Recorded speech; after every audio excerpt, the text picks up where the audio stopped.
السلام عليكم يا جماعة، عاملين ايه؟ يا رب تكونوا بخير وانتوا بتتفرجوا على الفيديو بتاعي النهاردة. في حلقة النهاردة هشارك معاكم يوم منتج في حياتي كطالبة في ثانوي. طبعا انا عارفاكم انتوا بتحبوا النوع ده من الفيديوهات اللي بيشجعكم على المذاكرة وبيحفزكم، وعلى فكرة انا كمان بحب جدا النوع ده من الفيديوهات. واول ما بحس ان انا مش قادرة اذاكر وخلاص تعبت من المذاكرة بروح اتفرج على الفيديوهات بتاعتي وبقعد اقول لنفسي قومي يا بت. قومي شوفي شغلك. فوقي لنفسك. شوفي مصالحك. وبفضل اقول كده لنفسي كلام محفز وايجابي، ويلا قومي يا بت شوفي شغلك وقومي لمصالحك والكلام ده عشان اقوم اخلص كل اللي ورايا. عامة يا جماعة فيديو النهاردة هيكون طويل شوية، والفلوج بتاع النهاردة مليان حاجات كتيرة جدا. عندنا مدرسة وعندنا درس وعندنا مذاكرة مواد كتير قد كده وكمان حالة تقييمات، يعني صياح أولى ثانوي، وبجد يعني الوضع صعب للغاية. بس الحمد لله المهم ان احنا بننجز حاجة في الآخر، اللي احنا بنيجي على نفسنا شوية بس ان احنا آخر اليوم بنبص نلاقي نفسنا أنجزنا حاجات كتير وده المهم. فيا جماعة ان شاء الله فيديو النهاردة أتمنى انه يعجبكم وكيب واتشنج. ودلوقتي يلا نبدأ. اول حاجه يا جماعه طبعا انا رحت اتوضيت وعملت السيلف كير روتين بتاعي. طبعا انا ما صورتلكمش الحاجات دي ليه؟ لان انا تركيزي النهارده في الفيديو مش على اللي انا يعني اشارك معاكم بقى كل حاجه بالظبط بالتفاصيل في الروتين الصباحي. انا بركز اكتر اني اقول لكم اليوم كله بتاعي ماشي ازاي. فانا زي ما قلت لكم رحت اتوضيت وعملت السيلف كير روتين بتاعي، وبعد كده رحت صليت الفجر وقرأت أذكار الصباح. طبعا صلاة الفجر في ميعادها قبل ما تنزلوا أهم حاجة تعملوها في اليوم، لأنكم بالطريقة دي انتوا بتبدأوا يومكم صح. وكمان أذكار الصباح مهمة جدا جدا. لو ما عندكمش وقت تقرأوها في البيت اقرأوها في المواصلات وانتوا رايحين المدرسة، المهم انكم تقرأوها الصبح وتصلوا الفجر في ميعاده، دي أهم حاجة. على فكرة يا جماعة يعني موضوع الأذكار وصلاة الفجر مش هياخد ربع ساعة بالكتير. بعد كده أنا كنت جهزت ولبست وحضرت بقى الشاي بلبن بتاعي اللي هاخده معايا المدرسة. حضروا لنفسكم أي مشروب انتوا بتحبوه، نسكافيه، شاي بلبن، كوفي، أي حاجة انتوا بتحبوها وخدوها معاكم المدرسة. يعني برضو ايه كده حاجة تسليكم وتفوقكم شوية، لأن أنا بحس الصبح لو ما شربتش حاجة كده بحس ان أنا عايزة أنام. فالمهم يعني انتوا اعملوا الحاجة اللي انتوا بتحبوها. ممكن مثلا تعملوا عصير، برضو العصير بيساعد على التركيز.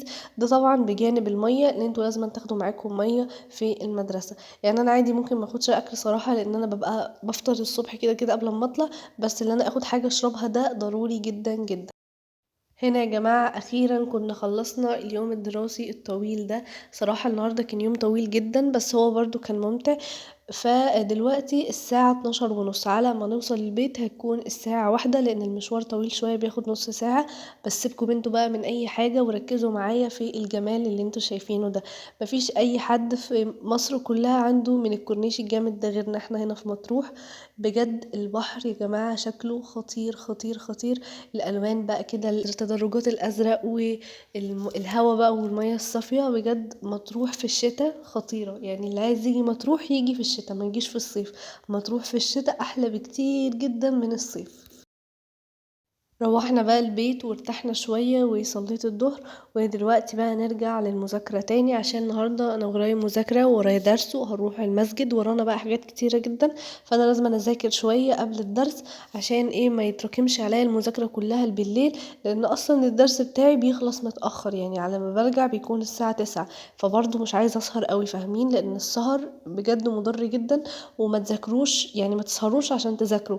حاولوا حتى لو في مذاكرة مثلا متراكمة عليكم أجلوها اليوم الجمعة والسبت الأجازة، ذاكروا الصبح إنما ما تذاكروش بالليل. غيبوا يوم من المدرسة واصحوا من بدري وذاكروا، إنما ما تقعدوش تذاكروا بالليل مش هتحصلوا حاجة. وبجد المذاكرة بالليل على المدى البعيد والسهر بضعف الذاكرة جدا. وبتيجوا على آخر السنة أصلا بتحسوا إنكم ناسين كل حاجة ومش فاهمين حاجة، ومخكم بيصدع كده بقى وبتبتدوا تحسوا بصداع كتير ودوخة. فعلى ايه كل ده؟ ذاكروا الصبح أحسن من مذاكرة بالليل. هنا بقى أنا بدأت أذاكر إنجليش.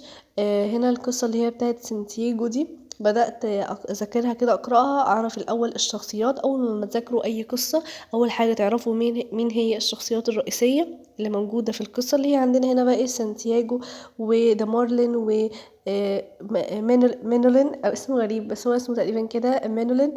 اللي هو الولد اللي هو كان بيساعد مين سانتياجو. بس اعرفوا الشخصيات الرئيسية واعرفوا نبذة عن كل واحد فيهم. يعني مثلا سانتياجو ده راجل عجوز، وان هو كان شغال صياد، وان هو كان unlucky وكان بور وكده. وبعد ما تكونوا قرأتوا كل الشخصيات وعرفتوهم، نبدأ بقى نقرأ من القصة شابتر شابتر. عايزة اقول لكم على حاجة، اللي انا بشغل الصورة المفروض اني هسمعها في المسجد جنبي وانا بذاكر، مثلا سواء على اللاب او على الموبايل. انا هنا المفروض كنت هسمع صورة الكهف، فانا هنا شغلتها على اللاب جنبي وانا بذاكر. طبعا اسمعوا مع اي شيخ انتوا بتحبوه، انا شغلتها مع الشيخ المنشاوي وبدأت اسمعها وانا بذاكر، يعني بعمل مهمتين في نفس الوقت، فانتوا كده بتوفروا وقت. وفي نفس الوقت لو انتوا بتحفظوا قرآن زي مثلا، اول ما تروحوا تسمعوها في المسجد هيبقى الموضوع اسهل عليكم، لان انتوا سمعتوها مثلا مرتين او حاجة وانتوا بتذاكروا وانتوا بتعملوا مهمة تانية. وبعد ما بخلص مثلا مذاكرة بروح مراجعاها مرة واحدة بس، مش مضطرة ان انا اقعد اراجعها مرتين او ثلاثة عشان افتكرها. هي بشغلها وانا بذاكر، او مثلا لو بتنضفوا البيت شغلوها وانتوا بتنضفوا البيت بتعملوا اي مهمة تانية. شغلوا القرآن، سهل جدا سماعي بس، انكم بس سمعتوه. بعد كده اول ما تيجوا تقرأوه هتفتكروا الصورة كويس جدا. نرجع تاني لموضوع المذاكرة. بعد ما قرأنا خلاص الشخصيات وعرفناهم، نبدأ بقى نخش كده على ان احنا نقرأ الشابتر نفسه. مهم جدا ان احنا نقرأ الشابتر قراءة يعني لوحدنا ونفهم كل التفاصيل اللي فيه. بس قبل ما نبدأ نقرأه بالتفصيل نقرأ الملخص او اللي هو شابتر 1 in points. نقرأ يعني ايه النقاط الأساسية اللي الشابتر ده بيدور حواليها، لان النقاط دي بتسهل علينا جدا، بتكون زي عناوين رئيسية. وكمان بتسهل عليكم في المذاكرة جدا تعرفوا دي الجزئيات اللي الشابتر كلها اتكلم فيها. يعني البوينتس دي بتكون زي سمري او ملخص للشابتر كله. فمثلا لو انتم ما عندكمش وقت كتير انكم تقعدوا تقرأوا الشابتر كله، ذاكروا الملخص ده او البوينتس دي، وبيبقى موجود في كل الكتب الخارجية. لكن لو انتوا عندكم وقت اقرأوا الشابتر كامل، لانه هيبقى احسن بكتير من انكم تقرأوا السمري بتاع الشابتر. انا بالنسبه لي هنا انا قرات اول حاجه السمري او اللي هو البوينتس اللي بيدور حواليها الشابتر، عشان انا طبعا ما كانش عندي وقت ان انا اقرا الشابتر كامل، فانا قرات البوينتس بس وفهمتهم. وبعد كده هنبدا ايه نحل التدريبات.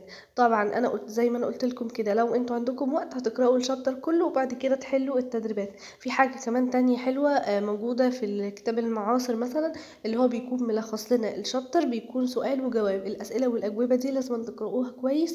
احنا مش بنقول نحفظها، انتوا لو فاهمين دي قصة عادية جدا، اتعاملوا معاها على انها زي اي قصة، زي قصة كده مثلا قبل النوم. افهموها، اي حد هيعرف يسألكم مثلا على اي سؤال فيها تعرفوا تجاوبوه، الموضوع بسيط جدا. فانتوا مثلا ممكن بدل ما تقرأوا الشابتر لو انتوا ما عندكمش وقت، اقرأوا السمري اللي هو بيكون في بوينتس، واقرأوا السمري بتاع الشابتر على شكل سؤال وجواب. بصوا يا جماعة، أنا فتحت البلكونة ببص على السما، لقيت بقى المنظر التحفة اللي قدامي ده، قلت والله لازم أقوم أصوره لكم. بجد الغيوم شكلها خطير، سبحان الله. شفتوا كمية الغيوم الكتيرة المنتشرة في السما دي، بالرغم ان الدنيا شمس، يعني الجو اليوم ده ما مطرش أو حاجة، كانت الدنيا شمس، بس السما كان فيها كمية غيوم بجد رهيبة.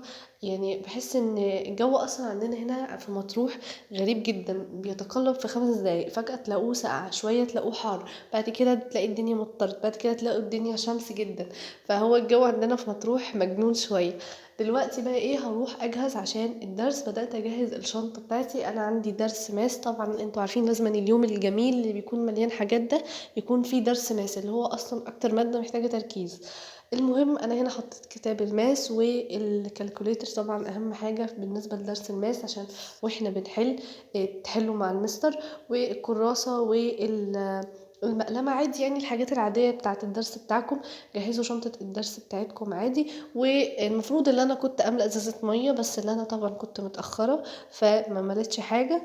هنا بقى الزهايمر بتاعي، بجد كنت هنسى اخد المصحف اللي المفروض هسمع فيه بعد نص ساعة. فيعني بجد اول ما بنطلع مستعجلين بننسى حاجات كتيرة جدا. فاحسن حاجة انكم لو عندكم دروس تجهزوا شنطة الدرس من بالليل. بس ده الكلام ده يعني انا بقوله وانا مش بنفذه، محدش بيعمل الكلام ده. هنا بقى انا كنت وصلت المسجد وخلاص سمعت سورة الكهف، تمت المهمة بنجاح. قلت والله لازم انا اوثق لكم اللي انا ايه رحت المسجد، لحسن تكونوا فاكريني بضحك عليكم ولا حاجة. إيه المهم بقى اللي احنا المفروض دلوقتي نروح على الدرس عشان ما نتأخرش اكتر من كده.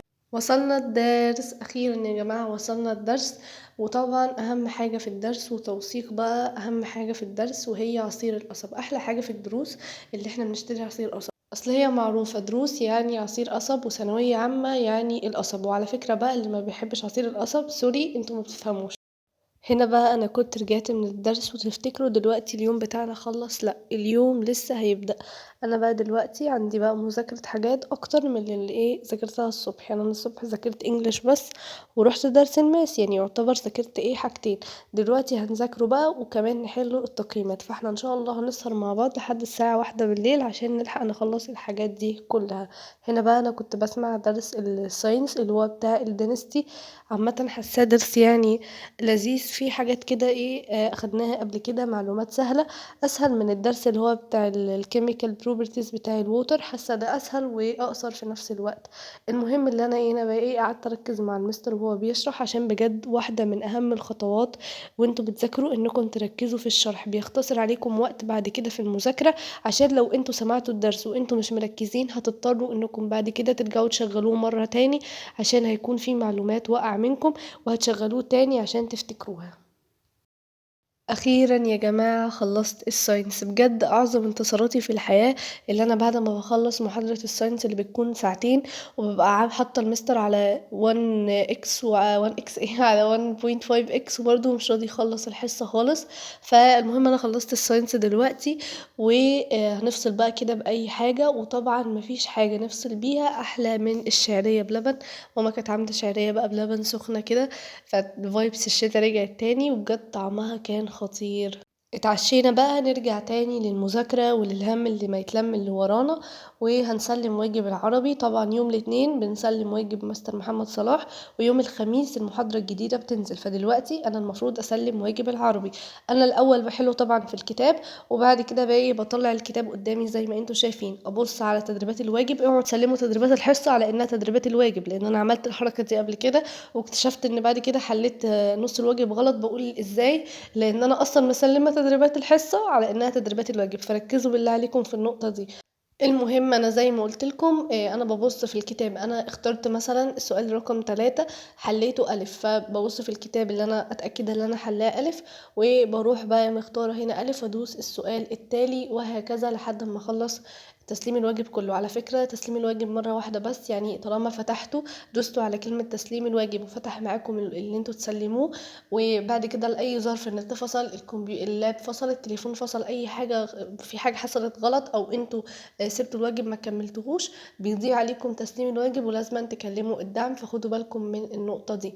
انا عايزه اقول لكم على حاجه، وهي اللي انا عندي برد، عشان ما تستغربوش صوتي عامل كده ليه، لان انا بجد صوتي غريب جدا في فيديو النهارده.